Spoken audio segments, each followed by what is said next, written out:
En 1962, Adolf Eichmann fut exécuté en Israël pour avoir organisé la déportation de millions de Juifs vers les camps d'extermination. Le monde crut que l'histoire était terminée. Il se trompait. Eichmann laissa 4 fils, et 3 d'entre eux décidèrent que la mort de leur père devait être vengée. En mars de cette même année, la police argentine découvrit dans un appartement un projet visant à faire exploser des autobus scolaires remplis d'enfants juifs à Buenos Aires. Les responsables étaient Klaus et Horst Eichmann. Ils furent arrêtés, libérés sans inculpation, et vécurent librement pendant 5 décennies de plus.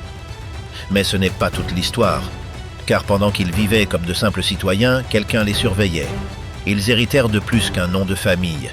Ils héritèrent de comptes bancaires dissimulés en Suisse, de liens avec des réseaux nazis clandestins et d'une idéologie qu'ils transmirent à leurs propres enfants. Comment vivent aujourd'hui les héritiers d'Adolf Eichmann et quelle position adoptent-ils face au passé de leur père? Quels furent donc les plans de vengeance après son exécution? Comment les fils de l'architecte de l'Holocauste ont grandi en croyant que leur père était un héros? Pour comprendre comment nous en sommes arrivés à cet appartement en 1962, il faut remonter 12 ans en arrière. À l'été austral de 1950, lorsqu'un homme à l'allure grise et insignifiante débarqua au port de Buenos Aires. Selon son passeport, il s'appelait Ricardo Clément, mais ce n'était pas son véritable nom. Adolf Eichmann, le lieutenant-colonel SS qui avait coordonné la déportation de millions de Juifs vers les camps d'extermination, avait réussi l'impossible. Il s'était échappé. Avec l'aide d'un réseau clandestin de sympathisants nazis infiltrés au Vatican et à la Croix-Rouge, Eichmann avait obtenu de faux papiers et un passage pour l'Argentine. Son passeport de la Croix-Rouge affirmait qu'il était un technicien né à Bolzano, en Italie, apatride. Un mensonge parfait sur papier officiel. Le pays sud-américain était devenu le refuge de centaines de criminels de guerre nazis. Sous le gouvernement de Juan Domingo Perón, l'Argentine gardait ses portes ouvertes à ceux que l'Europe voulait oublier. Perón n'était pas neutre dans cette affaire, il était un complice actif. Il offrait des contrats gouvernementaux à des entreprises qui employèrent des fugitifs nazis. Il facilitait les visas. Il fermait les yeux. L'Argentine n'était pas seulement une cachette, c'était un sanctuaire. Mais Eichmann n'arriva pas seul. En 1952, son épouse Vera et ses 3 fils aînés, Klaus, Horst et Dieter, le suivirent à travers l'Atlantique. Un 4e fils, Ricardo, naîtrait déjà sur le sol argentin en 1955. La famille Eichmann était de nouveau réunie, cette fois à 10 000 kilomètres du Berlin en ruine qu'elle avait laissé derrière elle. Vera Liebel avait rencontré Adolf dans les années 1930. Ils s'étaient mariés le 21 mars 1935 lors d'une cérémonie nazie complète, avec des croix gammées et des rituels du Troisième Reich. Elle n'était pas seulement l'épouse passive d'un criminel, c'était une croyante, une convaincue, une gardienne de la foi. Pendant les années de guerre, tandis que son mari organisait le transport de millions de personnes vers la mort, Vera élevait ses enfants dans de luxueux appartements à Berlin, Vienne, Prague. Les enfants grandissaient entourés d'officiers SS, de conversations sur la question juive, de la normalité de l'horreur. Quand tout s'effondra en 1945, Vera resta en Autriche avec les 3 aînés. Pendant 5 ans, elle attendit. Elle ne savait pas si son mari était vivant ou mort, mais lorsqu'elle reçut enfin des nouvelles, par l'intermédiaire du réseau clandestin nazi, elle n'hésita pas une seconde. Elle empaqueta les quelques affaires qu'il leur restait et traversa l'océan pour retrouver l'homme que le monde entier recherchait. Ce qui fut extraordinaire, ce n'est pas qu'Eichmann se soit échappé. Ce qui fut extraordinaire, c'est la manière dont il vécut ensuite. La plupart des nazis fugitifs vivaient dans l'ombre, changeant constamment d'identité, regardant sans cesse derrière eux. Eichmann, au contraire, adopta une audace qui frôlait le suicide. Il loua une modeste maison en bois, sans électricité ni eau courante, rue Garibaldi, dans le quartier d'Olivos. Une maison pauvre, presque misérable comparée aux résidences qu'il avait habitées pendant la guerre. Il travailla comme ouvrier dans une usine Mercedes-Benz. Il fréquentait les cafés du quartier, et, au comble de l'insolence, il inscrivit ses fils dans les écoles du quartier en utilisant des variantes de son véritable nom de famille. Klaus, Horst et Dieter n'utilisaient pas l'alias Clément. Ils étaient connus sous le nom de Eichmann. Comment une telle imprudence était-elle possible? La réponse se trouve dans la communauté qui l'entourait. dans certains quartiers de Buenos Aires, Eichmann n'était pas un fugitif. C'était un héros. Autour de la famille se rassembla une communauté d'Allemands expatriés et de sympathisants nazis. Ils se réunissaient dans des clubs germaniques, célébrèrent les dates de l'Ancien Reich et entretenèrent la flamme d'une idéologie supposément morte dans un bunker berlinois. Dans cet écosystème toxique, les fils d'Eichmann grandirent sous une éducation singulière. Tandis que le monde assimilait l'horreur de l'Holocauste lors des procès de Nuremberg, tandis que les photos des camps de concentration circulèrent dans la presse internationale, les enfants Eichmann apprenaient une version radicalement différente de l'histoire. Vera était l'architecte de cette éducation. Elle, qui avait vécu les années dorées du nazisme, qui se souvenait des défilés, du pouvoir, de la gloire, devint la gardienne de la mémoire. Dans la maison de Garibaldi, le Troisième Reich n'était pas tombé. Il était simplement en exil, dans l'attente de son heure. Leur père n'était pas un criminel. C'était un fonctionnaire qui avait accompli son devoir. Les Juifs n'avaient pas été des victimes, ils étaient l'ennemi. Et l'Allemagne n'avait pas perdu la guerre parce qu'elle avait eu tort, mais parce qu'elle avait été trahie. Klaus l'aîné, né en 1936 à Berlin, assimila ces enseignements avec une ferveur particulière. Grand, blond, à la mâchoire carrée, Klaus semblait sorti d'une affiche de propagande aryenne, et il se comportait comme tel. Il avait 10 ans lorsqu'il arriva en Argentine, assez pour se souvenir. Il se souvenait des appartements luxueux, il se souvenait des hommes en uniforme qui rendaient visite à son père, il se souvenait du respect, de la peur, du pouvoir qui émanait de son nom de famille. Lors des réunions familiales, les anciens camarades de son père racontèrent des batailles, des stratégies, la gloire du Troisième Reich. Klaus écoutait, fasciné. Pour lui, son père n'était pas un bureaucrate du mal. C'était un soldat incompris d'une cause juste. Horst, le deuxième fils, né en 1940 à Vienne, était différent. Plus silencieux, plus cérébral, mais tout aussi radicalisé. Là où Klaus était le feu, Horst était la glace. Il avait 5 ans lorsqu'il arriva en Argentine. Ses souvenirs étaient plus fragmentaires, mais non moins intenses. Mais les deux frères partageaient quelque chose de fondamental. La conviction absolue que leur père n'avait rien dont il devait avoir honte. Dieter, le troisième, né en 1942 à Prague, était le plus réservé. Il n'avait que 3 ans lorsqu'il arriva à Buenos Aires. Il observait, écoutait, mais parlait peu. Sa radicalisation était plus silencieuse, mais non moins profonde. Et puis il y avait Ricardo, le petit. Né en Argentine en 1955, Ricardo n'aurait que 5 ans lorsque son père serait capturé. Trop jeune pour avoir été complètement endoctriné. Trop jeune pour se souvenir des réunions clandestines, des toasts portés au Führer, des drapeaux à croix gammée cachés dans des armoires. Cette différence d'âge allait être cruciale. Pendant près d'une décennie, les Eichmann vécurent dans cette étrange normalité. Adolf travaillait à l'usine Mercedes-Benz. Vera s'occupait de la maison, cuisinait, tenait le foyer. Les enfants allaient à l'école, une famille ordinaire en apparence, une cellule de haine dans son essence.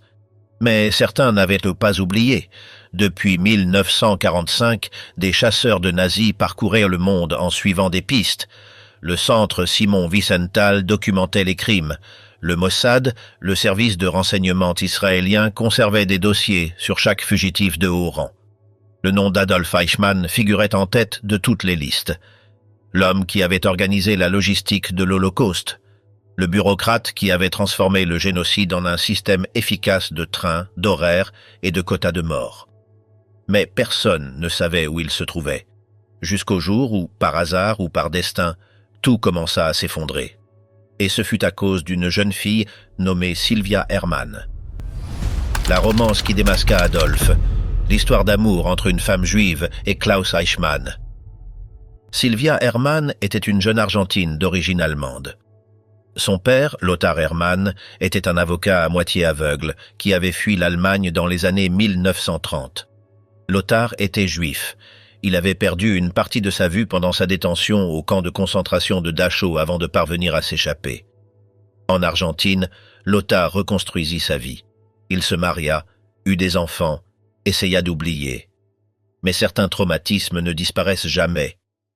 Les cicatrices de Dachau, physiques et mentales, l'accompagnerait jusqu'à la fin.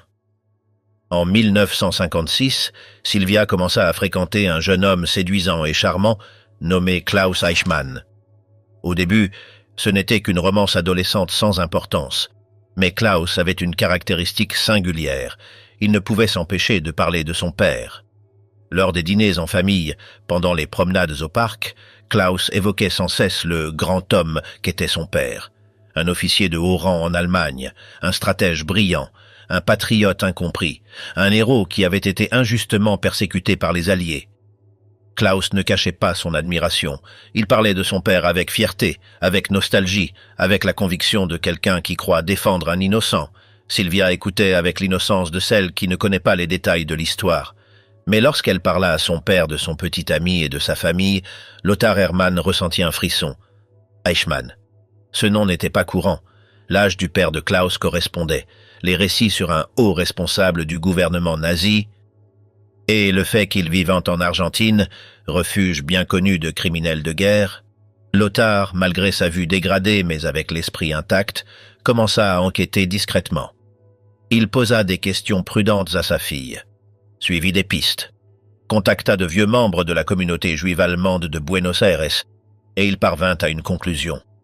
Le père de Klaus n'était pas un officier quelconque, c'était Adolf Eichmann, l'architecte de l'Holocauste, l'homme responsable de la mort de millions de personnes, cet individu dont la signature incarnait la gestion bureaucratique de l'extermination à l'échelle industrielle, et il vivait à quelques rues de chez lui. Lothar Hermann contacta le consulat allemand en 1957. Il contacta le consulat israélien. Il leur donna l'adresse. Il leur donna le faux nom. Il leur expliqua tout avec la minutie d'un avocat, en présentant chaque élément de preuve circonstancielle. Personne ne le crut. Pendant des mois, ses lettres et ses appels furent ignorés. Un survivant de l'Holocauste à moitié aveugle, affirmant avoir retrouvé Eichmann dans une banlieue de Buenos Aires. Cela ressemblait à un délire, à une obsession, à un impossible désir de vengeance brouillant le jugement. Le problème, c'est que Lothar n'avait aucune preuve concrète. Il n'avait que les récits de sa fille, il n'avait qu'un nom de famille qui pouvait n'être qu'une coïncidence. Son intuition de survivant, cet instinct qui s'aiguise après avoir regardé le mal dans les yeux. Mais Lothar n'abandonna pas, il continua d'insister, il continua d'écrire. Il continua de consigner chaque détail que sa fille lui racontait sur la famille de son petit ami, jusqu'à ce qu'en 1959, Fritz Bauer, procureur général du Land allemand de Hesse et lui-même survivant du nazisme, lise les lettres de Hermann et décide d'agir. Bauer était un homme exceptionnel. Juif survivant, il avait consacré sa vie d'après-guerre à traquer les criminels nazis. Mais il savait quelque chose que peu osaient admettre publiquement. Le gouvernement allemand était infiltré par d'anciens nazis. Ministère, police, services de renseignement. Beaucoup des hommes qui servaient désormais la République fédérale avaient auparavant servi le Troisième Reich. Si Bauer suivait les canaux officiels, Eichmann serait averti. Il disparaîtrait de nouveau. Peut-être pour toujours. Alors Bauer fit quelque chose de radical. Il contacta directement le Mossad. Le chef des opérations du Mossad à cette époque était Isser Harel, un homme de petite taille, mais à la volonté d'acier. Pour Harel, la capture d'Eichmann n'était pas seulement une opération de renseignement. C'était une mission morale, c'était la justice, c'était la mémoire. En mars 1960, une équipe d'agents du Mossad arriva à Buenos Aires en se faisant passer pour des hommes d'affaires, des touristes, des couples en voyage de noces. Pendant des semaines, ils surveillèrent la maison de la rue Garibaldi. Ils prirent des photographies, documentèrent les horaires, étudièrent les habitudes. La maison était pauvre, en bois non peint, sans électricité, sans eau courante, une misérable baraque dans un quartier ouvrier. Le deuxième homme, le plus recherché du nazisme, pouvait-il vivre dans une telle misère? Oui, il le pouvait, parce que l'humiliation de la pauvreté était préférable à la justice d'une potence, mais ils avaient besoin d'une confirmation absolue. L'homme qui vivait là disait s'appeler Ricardo Clement. Comment être sûr qu'il s'agissait réellement d'Eichmann? La réponse arriva le 21 mars 1960. Cet après-midi-là, les agents observèrent un homme gris d'apparence ordinaire marcher dans les rues d'Olivos en portant un bouquet de fleurs. Il entra dans la maison de la rue Garibaldi et les remit à une femme, Vera, qui l'attendait sur le pas de la porte. Ils s'embrassèrent. Les enfants sortirent habillés pour une fête. Il y eut des rires. Il y eut des embrassades. Les agents consultèrent leurs notes. Le 21 mars 1935, Adolf Eichmann avait épousé Vera Liebl lors d'une cérémonie nazie. C'était leur 25e anniversaire de mariage. Ce geste sentimental, un bouquet de fleurs pour célébrer leur anniversaire, fut la confirmation dont ils avaient besoin. Ricardo Clément était Adolf Eichmann. 2 mois plus tard, le 11 mai 1960, Eichmann fut enlevé par des agents du Mossad alors qu'il rentrait du travail. Le bus le déposa à son arrêt habituel. Il marcha dans la rue sombre en direction de sa maison, et de l'ombre surgirent 3 hommes. « Un instant, monsieur !» Eichmann se retourna, et à cet instant, il sut que tout était terminé. 10 ans de fuite, 10 ans d'anonymat, terminé en 3 secondes. Ils le traînèrent jusqu'à une voiture, le maintinrent caché dans une planque pendant 9 jours, le droguèrent, le déguisèrent en membre d'équipage malade d'El Al, et le firent sortir du pays à bord d'un vol diplomatique vers Israël. L'opération fut un succès total, l'un des plus grands triomphes de l'espionnage israélien. Mais elle laissa quelque chose derrière elle. Elle laissa derrière elle une famille, une épouse, 4 fils, et ces fils n'oublieraient pas. Le procès d'Adolf Eichmann commença en avril 1961 à Jérusalem. Ce fut l'un des événements médiatiques les plus importants du XXe siècle.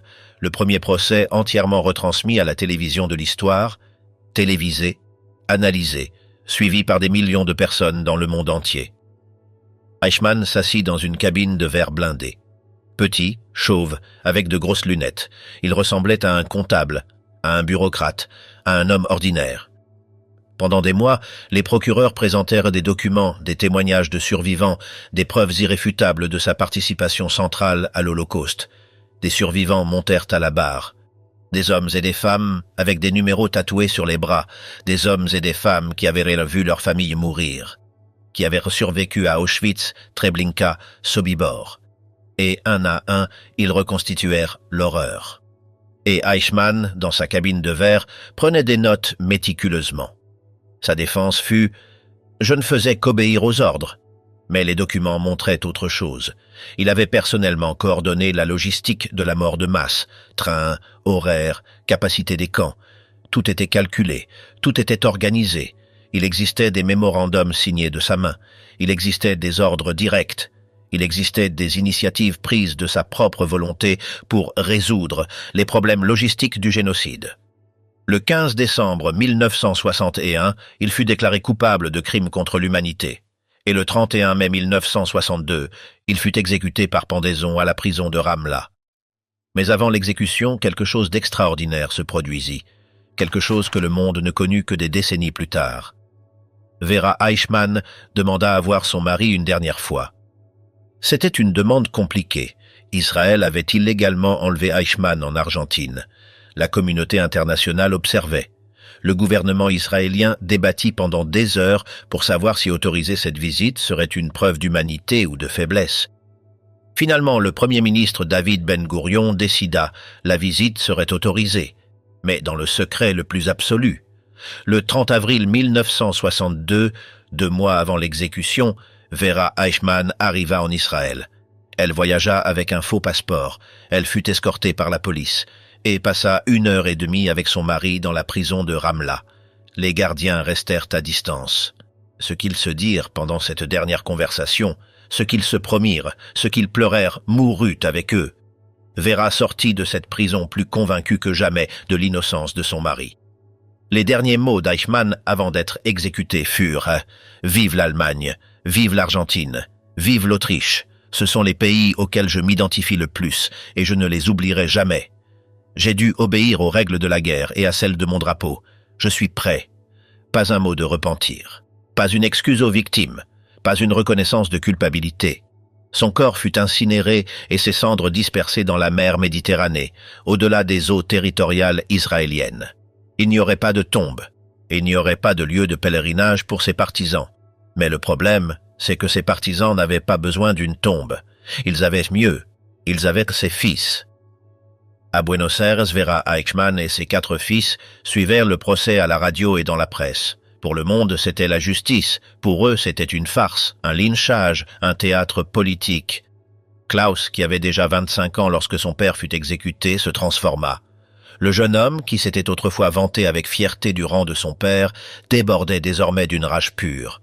Le lendemain du verdict de mort, Klaus organisa une conférence de presse à Buenos Aires. Devant des journalistes locaux et internationaux, il déclara « Tout ce dont mon père est accusé n'est que pure propagande. Ces crimes de guerre ne sont pas réels. J'ai entendu dire que les dirigeants juifs eux-mêmes avaient ordonné ces exécutions parce qu'ils croient que les juifs doivent être des martyrs. » C'était du négationnisme à l'état pur. Mais Klaus le disait avec une conviction absolue, avec la certitude de celui qui croit à chaque mot.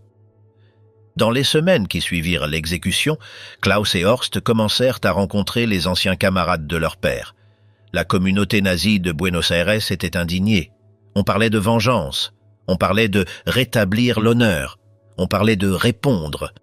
Mais Klaus et Horst ne voulurent pas seulement parler, ils voulaient agir. Le plan secret des fils d'Eichmann, des bombes dans des écoles juives et des autobus scolaires. Dans les mois qui suivirent l'exécution d'Adolf Eichmann, ses fils Klaus et Horst formèrent une cellule terroriste. Elle n'était ni grande ni sophistiquée, mais son intention était meurtrière. Ils recrutèrent une demi-douzaine de jeunes radicalisés de la communauté allemande de Buenos Aires. Ils se procureraient des armes, ils se procureraient des explosifs, et ils frapperaient là où cela ferait le plus mal. La cible, la communauté juive de Buenos Aires. Leurs projets étaient glaçants par leur précision. Ils ne voulaient pas s'en prendre à des bâtiments vides ou à des symboles abstraits. Ils voulaient causer le plus grand nombre possible de victimes humaines. Ils identifièrent 3 écoles juives dans différents quartiers, étudièrent les trajets des autobus scolaires transportant des enfants, calculèrent les heures de plus grande affluence, répertorièrent les endroits où les mères se rassemblaient en attendant leurs enfants, et conçurent des bombes artisanales. Leur logique était simple et atroce. Ils ont tué notre père, nous tuerons leurs enfants. Ils en étaient convaincus. Pour eux, c'était la justice. C'était l'équilibre. C'était ce que leur père aurait voulu. Klaus était le chef opérationnel, Horst, le planificateur. À eux deux, ils possédèrent les compétences que leur père leur avait transmises sans le savoir. Organisation méticuleuse, attention aux détails, capacité à transformer l'idéologie en action. Pendant des mois, ils travaillèrent en secret. Ils se procurèrent des explosifs au marché noir, étudièrent des manuels, testèrent des détonateurs à la campagne, se réunissaient dans des planques, dans l'obscurité, comme des conspirateurs. Mais en mars 1962, 20 jours après l'exécution de leur père, un informateur au sein de la communauté allemande alerta la police argentine. Tous les expatriés allemands n'étaient pas nazis. Certains étaient horrifiés par ce qui se passait. Certains avaient encore une conscience. Lorsque la police fit irruption dans l'appartement de Klaus, elle trouva tout. Les plans, les explosifs partiellement assemblés, les listes avec des noms et des adresses, les itinéraires marqués sur des cartes, les horaires. Ces documents révélaient un projet méthodique visant à reproduire, à l'échelle locale, les méthodes de persécution et d'extermination que leur père avait mises en œuvre en Europe. La découverte fut rapidement étouffée. L'Argentine traversait alors une période politique délicate. Le gouvernement ne voulait pas de publicité internationale sur des cellules terroristes nazies opérant sur son territoire. Il ne voulait pas admettre qu'il avait permis à des criminels de guerre de vivre librement pendant des années. Klaus et Horst furent brièvement arrêtés, interrogés, puis relâchés avec un avertissement. Il n'y eut pas de procès, il n'y eut pas de véritable châtiment, il n'y eut pas de conséquences. C'était un message clair. L'Argentine préférait regarder ailleurs, mais quelque chose avait changé. Les frères comprirent qu'ils étaient surveillés, qu'ils ne pourraient pas agir ouvertement. Ils se replièrent donc, se firent plus discrets, mais ils ne changèrent pas. Au cours des 5 décennies suivantes, Klaus et Horst Eichmann vécurent à Buenos Aires comme des citoyens apparemment ordinaires. Klaus travailla comme technicien en électronique. Il épousa une afro-argentine nommée Martha, avec qui il eut 2 enfants, avant de l'abandonner et de partir s'installer en Allemagne, où il eut 3 autres enfants avec une autre femme. Horst occupa divers emplois, se maria et fonda lui aussi sa propre famille. En apparence des vies normales, mais en privé, ils conservèrent intacte leur idéologie. Carmen, l'ancienne petite amie de Horst, déclara des années plus tard au Daily Mail Quand leur père a été exécuté, Klaus et Horst sont devenus très en colère et ont commencé à s'en prendre aux Juifs. Horst était un nazi dévoué. Après l'enlèvement de son grand-père, la famille est entrée en crise. Ce fut une période très difficile lorsqu'il était en prison en Israël. La famille était préparée à son exécution. Tout le monde savait ce qui allait arriver. Carmen révéla aussi qu'après l'enlèvement, Horst avait accroché un drapeau à croix gammée dans sa maison. Pas caché dans une armoire, visible, accroché avec fierté. En 2015, lorsqu'ils moururent tous les deux à quelques semaines d'intervalle, Klaus en septembre, Horst en décembre, des journalistes qui enquêtèrent dans leur maison y découvrirent des sanctuaires privés, des drapeaux à croix gammée, des portraits d'Hitler, des livres de propagande nazis, et des photos de leur père en uniforme SS, encadrés et accrochés avec fierté au mur de leur salon. Aucun des deux n'exprima jamais le moindre repentir. Aucun ne condamna les actes de leur père. Dans les rares entretiens qu'ils accordèrent au fil des années, tous deux défendirent son héritage. En 2003, Horst déclara « Je suis fier de mon père. C'était un homme de principe qui a servi son pays. » Klaus alla plus loin encore dans un entretien de 2005. « Mon père a été un bouc émissaire. Ce qu'il a fait n'était pas différent de ce que font les soldats dans n'importe quelle guerre. Ils moururent sans avoir rien compris, convaincus jusqu'au bout que l'histoire les avait mal jugés, que leur père était un héros incompris, que l'Holocauste était au mieux exagéré et au pire justifié. Mais Klaus et Horst ne constituaient pas toute l'histoire. Il restait encore deux autres frères, Dieter et Ricardo, et leurs trajectoires furent radicalement différentes. Dieter, le troisième fils, est peut-être le plus énigmatique de tous. Après l'exécution de son père, Dieter choisit le silence absolu. Il ne donna aucune interview, ne fit aucune déclaration publique.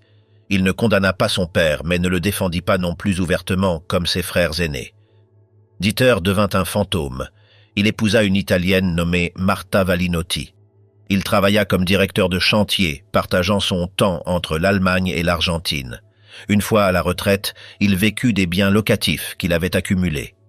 En 2018, des enquêteurs du Daily Mail réussirent à le localiser, vivant toujours à Buenos Aires, dans un quartier anonyme. Un appartement ordinaire, une vie discrète, presque invisible. Lorsque des journalistes tentèrent de le contacter, il refusa catégoriquement de parler. Il ne répondit ni aux courriels ni aux appels. À une occasion, lorsqu'un reporter parvint à le retrouver dans la rue, Dieter se contenta de faire demi-tour et de s'éloigner sans dire un mot. Son silence a alimenté les spéculations pendant des décennies. Est-ce de la honte? Est-ce de la peur? Ou est-ce peut-être la même conviction que celle de ses frères, mais exprimée de manière plus prudente? Selon Carmen, l'ex-compagne de Horst, Dieter croyait que son père était innocent. Mais il ne l'a jamais dit publiquement. Il n'a jamais défendu. Il n'a jamais attaqué. Il s'est simplement effacé. La seule chose claire, c'est que Dieter Eichmann a décidé que son nom de famille ne définirait pas sa vie publique, mais en refusant de le condamner, il ne s'en est pas non plus distancié. C'est un silence qui en dit plus que n'importe quel mot ne pourrait exprimer. Et puis il y a Ricardo. Ricardo Eichmann est l'anomalie de la famille. Le fils qui a brisé le schéma. Né le 5 novembre 1955 à Buenos Aires, Ricardo n'avait que 5 ans lorsque son père fut capturé. 7 ans lorsqu'il fut exécuté. Trop jeune pour avoir été complètement endoctriné par l'idéologie nazie qui consuma ses frères aînés. Alors que Klaus, Horst et Dieter se souvenaient de leur père comme d'une figure héroïque présente dans leur vie, Ricardo le connut à peine. Ses souvenirs étaient fragmentaires. Un homme qui était parfois là, parfois absent, qui parlait d'une voix douce, qui jouait avec lui de temps en temps. Mais Ricardo ne se souvenait pas des réunions clandestines. Il ne se souvenait pas des toasts portés au Führer. Il n'avait pas intériorisé la haine. À l'adolescence, Ricardo prit une décision radicale. Il partit vivre en Allemagne. Loin de la bulle de la communauté nazie de Buenos Aires, loin de l'influence de ses frères aînés, loin de Vera et de sa dévotion inébranlable, Ricardo commença une nouvelle vie. Il étudia l'archéologie à l'université de Tübingen. Il se spécialisa dans la préhistoire et les cultures anciennes. Il devint professeur d'université. Il publia des travaux académiques respectés sur l'archéologie en Allemagne et en Amérique latine. Il construisit une carrière réussie fondée sur le mérite et non sur son nom de famille. Et en 1995, il fit quelque chose qu'aucun de ses frères n'avait jamais fait. Il parla publiquement et condamna son père. Dans un entretien accordé au journal allemand Der Spiegel, Ricardo déclara « Je suis d'accord avec le verdict et la peine que mon père a reçue. Ce qu'il a fait était atroce. Il n'y a aucune justification. » C'étaient des mots simples, mais dans le contexte de la famille Eichmann, ils furent révolutionnaires. Pour la première fois, un fils d'Adolf Eichmann reconnaissait publiquement l'ampleur de ses crimes. Pour la première fois, quelqu'un portant ce nom s'en distançait moralement. La déclaration de Ricardo provoqua une rupture familiale définitive. Klaus et Horst coupèrent tout contact avec lui. Ils le considérèrent comme un traître, un faible, quelqu'un qui avait succombé à la propagande juive. Ricardo ne se rétracta pas. Dans des entretiens ultérieurs, il expliqua que sa décision n'avait pas été facile, qu'il avait lutté pendant des années avec la question de savoir qui son père avait réellement été, qu'il avait enquêté, qu'il avait lu les témoignages, étudié les documents, visité des musées de l'Holocauste, et qu'il était parvenu à la seule conclusion possible pour quelqu'un prêt à voir la vérité. Son père avait été un monstre responsable de crimes atroces. Ricardo Eichmann n'a jamais renoncé à son nom de famille. Il n'a pas changé de nom. Il n'a pas fui son identité. Mais il a choisi de la définir autrement. Il a choisi que ses propres actes, son propre travail, sa propre vie, parlent plus fort que le nom qu'il portait. Aujourd'hui, Ricardo demeure un universitaire respecté en Allemagne. Il parle rarement de son père. Lorsqu'il le fait, c'est avec une honnêteté brutale et sans la moindre défense.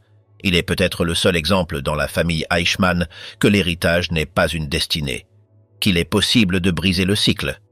Mais c'est aussi un rappel de l'extrême rareté de cette rupture. 3 fils sur 4 ont conservé cette idéologie, un seul l'a rejetée, et ce ne fut pas un hasard. Mais il y a une autre pièce essentielle dans cette histoire que l'on oublie souvent, Vera Eichmann. Après l'exécution de son mari, Vera retourna à Buenos Aires. Elle avait 46 ans. Elle était la veuve de l'un des criminels les plus haïs du siècle. Elle n'avait pas d'argent. Elle n'avait pas d'éducation formelle. Elle ne parlait pas bien espagnol. Mais elle avait une chose, une conviction inébranlable. Vera ne travailla jamais. Elle vécut modestement grâce à l'aide de la communauté allemande nazie de Buenos Aires et au soutien de ses fils aînés. Elle déménagea entre différents petits appartements. Elle vieillit dans un isolement relatif. Mais elle ne douta jamais, pas une seule fois. Dans les rares entretiens qu'elle accorda, Vera défendit son mari avec férocité. « Adolphe était un homme bon, disait-elle, un père aimant, un époux fidèle. Tout ce qu'on dit de lui sont des mensonges. » Quand on l'interrogeait sur l'Holocauste, Vera le niait ou le minimisait. « Des exagérations de la propagande, disait-elle. » Ou pire encore, en temps de guerre, des choses terribles arrivent partout. Vera Eichmann mourut le 16 août 1997 à Buenos Aires, à l'âge de 81 ans. Elle mourut en croyant que son mari avait été un martyr. Elle mourut sans repentir. Mais son influence ne mourut pas avec elle, car à ce moment-là, une 3e génération existait déjà. Les petits-enfants d'Adolf Eichmann. Klaus Eichmann eut 5 enfants. Horst en eut au moins 1. Dieter eut lui aussi des enfants, bien qu'il mène une vie si privée qu'aucun détail n'en est connu. Ricardo a également une famille. Au total, Adolf Eichmann a plus de 12 petits-enfants connus, et probablement davantage qui n'ont jamais été identifiés publiquement. Que pensent-ils? Que ressentent-ils? Poursuivent-ils le modèle de Klaus et Horst, ou suivent-ils celui de Ricardo? La réponse est complexe. Certains petits-enfants ont parlé publiquement. Jennifer Teague, bien qu'elle ne soit pas une petite-fille directe d'Eichmann, est la petite-fille d'Amon Goeth, le brutal commandant du camp de Plaszow représenté dans La liste de Schindler. Son livre « Mon grand-père m'aurait tiré dessus » explore le traumatisme de découvrir, à 38 ans, qu'elle descendait d'un monstre. Mais les petits-enfants directs d'Eichmann se sont montrés plus insaisissables. En 2016, des enquêteurs du Daily Mail réussirent à contacter l'un des fils de Klaus, un homme qui vivait en Allemagne sous un autre nom. Il refusa de parler. Il raccrocha au nez. D'autres petits-enfants ont changé de nom de famille. Ils ont construit des vies complètement séparées. Ils ont tenté d'effacer tout lien public avec Adolf Eichmann. Mais selon des témoignages de personnes proches de la famille, certains petits-enfants furent élevés par Klaus et Horst dans la même idéologie que celle qu'eux-mêmes avaient été reçue de leur père. Ils ont grandi en entendant que leur grand-père était un héros, qu'il avait été victime d'une conspiration juive, que l'histoire l'avait injustement jugé. Cela confirme que l'héritage idéologique d'Eichmann n'est pas mort avec lui, mais qu'il a trouvé un écho dans les générations suivantes. Pas chez tous, mais chez certains. Le cas des descendants d'Adolf soulève une interrogation sur la persistance des extrémismes. Combien de générations faut-il pour que le poids d'un nom cesse d'alimenter une identité fondée sur le ressentiment? Comptes suisses et hors-volés, la trace financière que la famille Eichmann a tenté d'effacer. Mais l'héritage n'était pas seulement idéologique. Lorsque Vera Eichmann mourut en 1997, elle laissa autre chose que des souvenirs. Elle laissa des questions sans réponse sur un argent qui n'aurait jamais dû exister. Pendant la guerre, Adolf Eichmann ne se contenta pas d'organiser la déportation de millions de Juifs. Il géra aussi la confiscation systématique de leurs biens. Propriétés, entreprises, comptes bancaires, bijoux, œuvres d'art. Tout fut catalogué, volé et redistribué entre des responsables nazis. Eichmann veilla personnellement à ce que les bureaux qu'il dirigeait au sein de l'Office central de sécurité du Reich bénéficient de ses avoirs confisqués. Il était méticuleux dans sa documentation, obsessionnel dans son efficacité. Qu'est-il advenu de cet argent ? En 1997, le Centre Simon Wiesenthal lança une enquête après que le président argentin Carlos Menem eut ordonné à la Banque centrale de remettre ses archives de guerre. Les enquêteurs ne trouvèrent que 5 registres couvrant environ 400 transferts d'or entre 1938 et 1951 depuis le Portugal, l'Espagne, la Suisse, la Hongrie et le Japon. Le reste des archives avait été détruit. La loi argentine exigeait seulement que la banque conserve les documents pendant 10 ans. Mais dans les archives qui avaient survécu, un élément troublant apparut. Des documents déclassifiés du département d'État américain révélèrent que plusieurs dignitaires nazis avaient déposé des fortunes dans des banques argentines sous de faux noms. Joseph Goebbels avait déposé près de 2 millions de dollars dans une banque de Buenos Aires au nom d'un ami. Le ministre des Affaires étrangères nazi, Joachim von Ribbentrop, avait déposé des sommes considérables au nom d'un cousin. Robert Ley, dirigeant du Front du travail nazi, acheta une grande ferme près de Bahia Blanca sous le nom de Franz Borsemann. Et Eichmann? Son nom n'apparaissait pas directement sur les listes, mais cela ne signifiait pas qu'il n'avait pas eu accès à des fonds. En 2020, un chercheur argentin nommé Pedro Filippuzzi découvrit une liste originale de 12 000 noms de nazis vivant en Argentine dans les années 1930.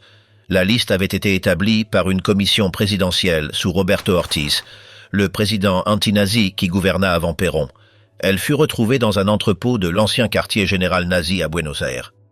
Et cette liste contenait des détails sur des comptes bancaires suisses. Le centre Simon Wiesenthal demanda à Credit Suisse d'enquêter et d'identifier si certains de ces comptes restaient inactifs. Christian Kung, vice-président du centre, écrivit à la banque en indiquant qu'il savait que des entités bancaires en Suisse ont parmi leurs demandeurs de supposés héritiers de nazis figurant sur la liste. Cela soulève une question cruciale. Les fils d'Eichmann ont-ils hérité de quelque chose de plus qu'une idéologie ? Klaus travailla comme technicien en électronique. Horst occupa divers emplois. Selon les archives publiques, aucun des deux n'amassa de fortune significative par le biais de travaux conventionnels.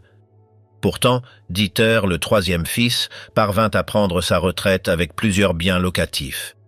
D'où venait cet argent ? Dans l'Argentine des années 1960 et 1970, il était relativement simple de faire circuler de l'argent sans laisser de traces. La communauté allemande expatriée faisait fonctionner ses propres systèmes informels de prêts et de transferts. Une entraide entre camarades. Selon les témoignages, Vera vécut modestement, mais elle ne travailla jamais. Elle vécut de l'aide de la communauté allemande nazie de Buenos Aires et du soutien de ses fils aînés. Quel genre d'aide ? Combien d'argent circulait dans ce réseau ? Des documents du Trésor américain datant de 1945 révèlent que le secrétaire Henry Morgenthau écrivit « L'Argentine n'est pas seulement un refuge probable pour les criminels nazis, elle a aussi été et demeure le point central de l'activité financière et économique nazie dans l'hémisphère. On estimait que les avoirs allemands en Argentine dépassaient 1 milliard de pesos, soit l'équivalent de 10 milliards de dollars actuels. Une partie de cet argent finança des entreprises allemandes liées aux nazis, opérant en Argentine, Siemens, Bayer, Mercedes-Benz. Eichmann travailla chez Mercedes-Benz, non comme ingénieur, comme ouvrier. Hasard ou lien. L'épouse de Juan Domingo Perón, Eva Perón, effectua une tournée européenne en 1947 qui, selon certains chercheurs, posa les bases permettant à des criminels de guerre nazis et à leurs collaborateurs d'émigrer en Argentine avec des richesses volées. À Madrid, elle rencontra Hjalmar Schacht, président de la Reichsbank et ministre de l'économie d'Hitler. En Suisse, elle ouvrit 3 coffres de dépôt que son mari tenta en vain de récupérer jusqu'à sa mort en 1974. Une partie de cet argent a-t-elle fini entre les mains des familles nazies réfugiées à Buenos Aires? Ce qui est documenté, c'est ceci. Lorsque Klaus et Horst formèrent leur cellule terroriste en 1962, ils eurent accès à des armes, des explosifs et des ressources. Ce n'étaient pas des hommes riches, mais ils n'étaient pas non plus dans le désespoir économique. Quelqu'un finançait leur opération. Et lorsqu'ils furent arrêtés puis relâchés sans inculpation, une autre question apparut. Qui avait une influence suffisante pour les protéger? En 2025, le président argentin Javier Milei promit au centre Simon Wiesenthal une coopération totale pour accéder à des documents liés au financement des Ratlin, qui aidèrent les nazis à fuir l'Europe après l'Holocauste. Pendant que Klaus et Horst planifièrent la violence dans l'ombre, quelqu'un d'autre les cherchait. Il s'appelait Jacob Rosenberg. C'était un survivant d'Auschwitz. Et en 1964, 2 ans après la découverte du projet terroriste, il retrouva Klaus Eichmann à Buenos Aires. Rosenberg avait 52 ans. Le numéro A7294 était tatoué sur son avant-bras gauche. Il avait perdu sa femme, ses 2 enfants, ses parents et ses 3 frères dans les chambres à gaz. Et il savait qui avait organisé sa déportation depuis la Hongrie en 1944. Rosenberg était arrivé en Argentine en 1947, comme tant d'autres survivants, dans l'espoir de recommencer sa vie. Il travaillait comme tailleur dans le quartier de Hons. Il parlait rarement du passé. Mais en 1962, lorsqu'il vit les informations sur l'exécution d'Adolf Eichmann, quelque chose changea en lui. Ce n'était pas suffisant, confia-t-il à un ami des années plus tard. Un homme meurt une seule fois, 6 millions sont morts par sa faute. Il commença à enquêter discrètement. Il parla à des contacts au sein de la communauté juive. Il posa des questions prudentes. Et il découvrit que les fils d'Eichmann vivaient toujours à Buenos Aires, que l'un d'eux, Klaus, travaillait non loin de son atelier. Pendant des semaines, Rosenberg le suivit. Il étudia ses habitudes. Il apprit où il vivait, où il mangeait, où il buvait. Et un jour de juin 1964, il l'affronta. C'était dans un café du quartier de Flores. Klaus était seul, buvant un cortado, lisant un journal allemand. Rosenberg s'assit à la table voisine. Il attendit. Puis il parla en allemand. « Vous êtes Klaus Eichmann ?» Ce n'était pas une question. Klaus leva les yeux. Son regard se durcit. « Je ne sais pas de quoi vous parlez. »« Si, vous le savez, » dit calmement Rosenberg. Il commença à retrousser sa manche, révélant le tatouage. « Votre père a organisé cela. Il a organisé ma déportation, celle de ma famille. » Le café était presque vide. Le patron, derrière le comptoir, ne semblait pas prêter attention. Klaus regarda le tatouage. Son visage se ferma. « Mon père était un fonctionnaire. Il obéissait aux ordres. Il ne décidait de rien. »« Mensonge ?» répondit Rosenberg. « J'ai lu les documents du procès. J'ai vu les signatures. Votre père décidait de tout. Les horaires des trains, les itinéraires, les quotas, chaque détail. » Klaus replia lentement son journal. « Et qu'attendez-vous de moi? Des excuses? Je n'ai rien pour quoi m'excuser. »« Je veux que vous sachiez une chose, » dit Rosenberg. « Je veux que vous sachiez que votre père n'était pas un héros. Et vous, en le défendant, vous devenez complice de ses morts. » Klaus se leva. « Vous ne savez rien. L'histoire les a mal jugés. C'était le temps de la guerre. Tout le monde a fait ce qu'il devait faire. »« Tout le monde ?» Rosenberg se leva lui aussi. Les enfants qu'on a gazés ont fait ce qu'ils devaient faire. Mon fils de 3 ans était un soldat ennemi. Pendant un instant, quelque chose traversa le visage de Klaus. Du doute, de la gêne. Cela passa vite. « Je ne suis pas venu ici pour discuter d'histoire avec vous, » dit Klaus. « Alors, pourquoi êtes-vous venu ?» demanda Rosenberg. « Pour vivre ma vie. Ce que vous devriez faire vous aussi, au lieu de poursuivre les fantômes du passé. » Klaus laissa quelques pièces sur la table et se dirigea vers la porte. Rosenberg l'appela une dernière fois. « Savez-vous ce que c'est que de porter la culpabilité de 6 millions de morts? Parce que vous la portez. Chaque jour où vous défendez votre père, vous la portez. » Klaus s'arrêta à la porte, le dos tourné à Rosenberg. Il ne se retourna pas. Il dit seulement « Je ne porte rien, je dors parfaitement bien. » Et il partit.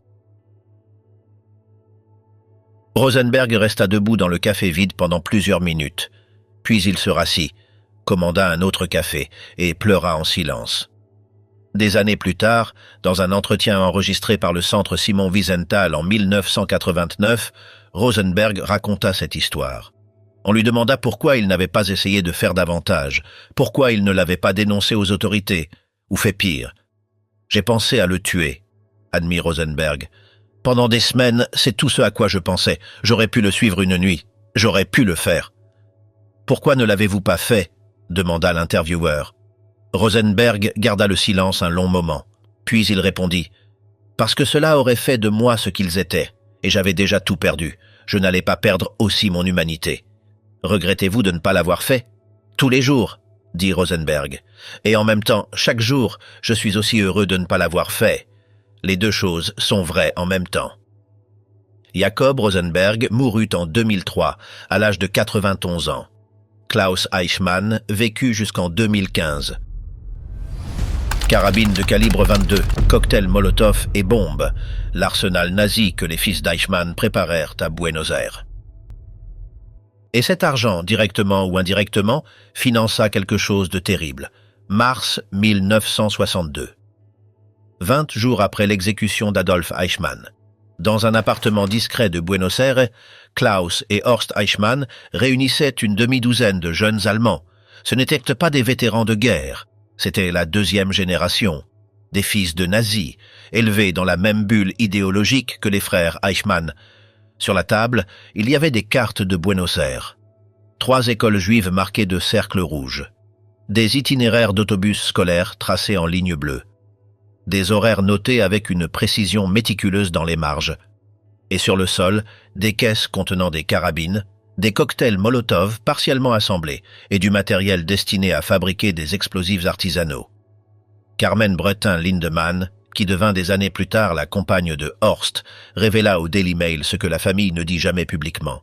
Quand leur père a été exécuté, Klaus et Horst sont devenus très en colère et ont commencé à attaquer des Juifs. Mais ils ne commencèrent pas par le projet visant les écoles. Ils commencèrent par des attaques plus modestes, selon des témoignages recueillis par des enquêteurs dans les semaines qui suivirent l'exécution d'Adolphe.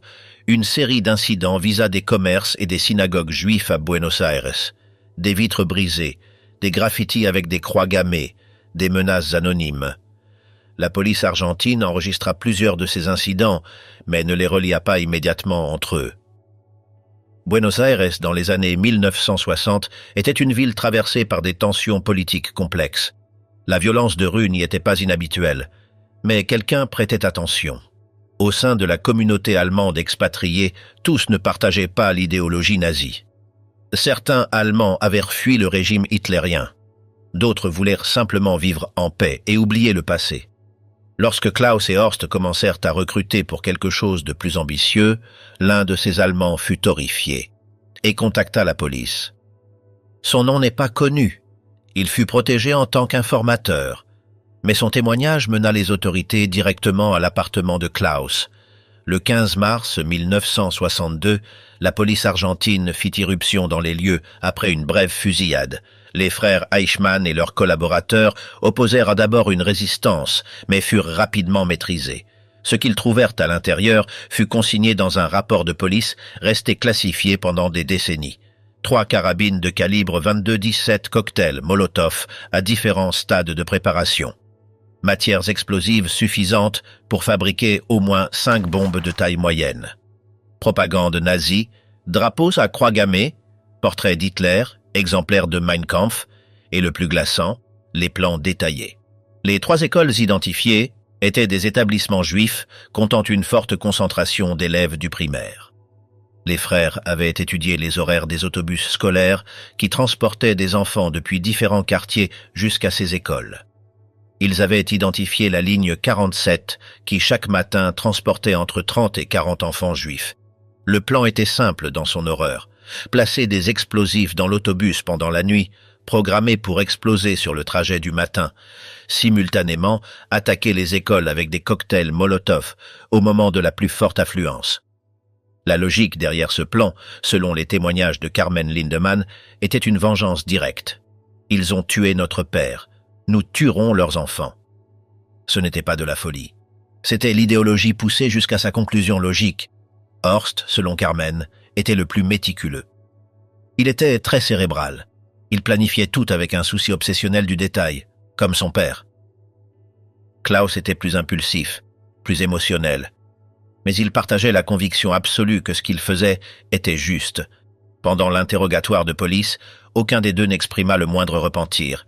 Ils nièrent d'abord que ces matériaux étaient destinés à attaquer des cibles juives. Puis, lorsque les preuves devinrent accablantes, ils cessèrent simplement de parler. L'affaire posait un dilemme politique majeur au gouvernement argentin. L'Argentine avait vivement protesté devant les Nations Unies contre l'enlèvement d'Adolf Eichmann. Elle avait accusé Israël de violer sa souveraineté. Elle avait exigé une responsabilité internationale. Mais à présent, les fils d'Eichmann avaient été arrêtés alors qu'ils préparaient une attaque terroriste de grande ampleur sur le sol argentin. Si le gouvernement poursuivait publiquement Klaus et Horst, il devrait admettre qu'il avait permis à des cellules terroristes nazies d'opérer librement pendant des années. Il devrait reconnaître que son territoire abritait non seulement des fugitifs, mais aussi une infrastructure active d'extrémisme violent. Et cela impliquerait d'admettre une complicité. Ils prirent donc une autre décision. Klaus et Horst furent détenus pendant 48 heures, interrogés. Leurs matériaux furent confisqués, puis ils furent relâchés avec un avertissement sévère. Il n'y eut pas de procès. Il n'y eut pas d'inculpation formelle. La découverte fut étouffée dans les médias. 2 ans plus tard, en 1964, Horst fut brièvement emprisonné pour possession d'armes à feu et de matériel de propagande nazie. Mais la peine fut minimale. Des mois, pas des années. Carmen Lindemann expliqua des années plus tard « Horst n'a jamais parlé de cette période en prison, mais je sais qu'il en est sorti encore plus convaincu. Il croyait que le système était injustement contre lui. » Klaus, lui, ne fit jamais face à d'autres conséquences. Tous deux restèrent en contact avec le réseau des expatriés nazis jusqu'à leur mort en 2015. Il n'existe aucune preuve publique d'autres projets terroristes, mais il n'existe pas non plus de preuve qu'ils aient changé de conviction. Carmen raconta que Horst lui avait un jour parlé d'une réunion, dans les années 1970, au cours de laquelle des vétérans nazis discutaient d'actions futures. Mais il ne précisa jamais de quel type d'action il s'agissait. Et ainsi, le projet terroriste de 1962 demeura comme un épisode presque oublié, une note de bas de page dans l'histoire de la famille Eichmann. Comment le Mossad a surveillé les fils d'Eichmann pendant 50 ans? Rosenberg n'était pas le seul à surveiller les frères Eichmann. Depuis 1960, depuis le moment où Adolf fut extrait d'Argentine, une autre entité gardait les yeux fixés sur la famille. Le Mossad. Des documents déclassifiés en 2015 révélèrent que l'opération visant à capturer Adolf Eichmann, appelée « Opération Finale », ne s'acheva pas avec son transfert vers Israël. Elle se poursuivit pendant des décennies. Avner Avraham, le conservateur de l'exposition du Mossad à Tel Aviv, confirma que l'agence avait maintenu une surveillance intermittente sur plusieurs familles de nazis en Argentine. La capture d'Eichmann n'a pas été un événement isolé, expliqua-t-il dans un entretien accordé en 2015. Elle faisait partie d'une stratégie plus large, et une partie de cette stratégie consistait à s'assurer qu'aucune nouvelle génération de menaces n'émerge.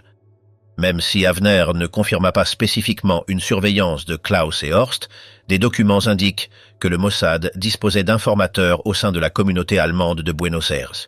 Et l'un de ces informateurs, selon des reportages journalistiques, fut celui qui alerta la police argentine au sujet du projet terroriste de 1962. Pourquoi le Mossad n'a-t-il pas agi directement?